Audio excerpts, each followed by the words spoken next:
박 대통령이 독일 통일을 벤치마킹해서 통일 대박을 이루겠다는 포부를 밝혔습니다. 메르켈 독일 총리는 통일을 배우러 온 박 대통령에게 선 굵은 충고를 했습니다.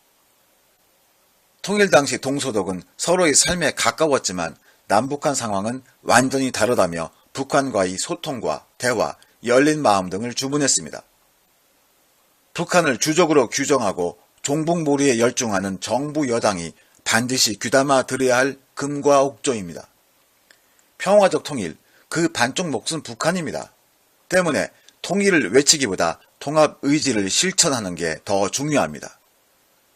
서독은 일찌감치 통합 의지를 실천하는 데 정성을 다했습니다.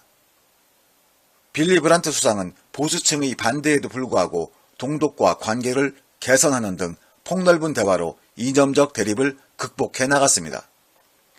주민 서신 교환과 상호 방문, TV 방송 시청 허용 등 문화적, 이념적, 제도적 차이를 극복하기 위한 노력을 실행에 옮겼습니다. 통일 당시 동독 경제력은 동구권 국가 중 1위, 서독이 동독과 적극적인 경제 교류를 지속한 결과였지요. 통일 당시 동독 주민소득은 서독의 3분의 1 수준이었지만 현재 남북한 주민소득 격차는 18배가 넘습니다. 잦은 접촉과 대화, 인적 문화적 교류뿐 아니라 경제협력을 통해 소득 격차가 줄어들면서 동독에 변화가 찾아옵니다. 1989년 대규모 민주화 시위가 일어났고 시위대는 통일을 외쳤습니다. 결국 1990년 베를린 장벽이 무너집니다. 서독은 통일 대박을 외치지 않았습니다. 가능한 것부터 시작해 통합 의지를 실천에 옮겼지요. 이것이 통일과 통합을 모두 일궈낸 비결입니다. 통일 당시 동서독 관계는 지금의 남북한과 크게 달랐습니다. 서독처럼 해야 합니다.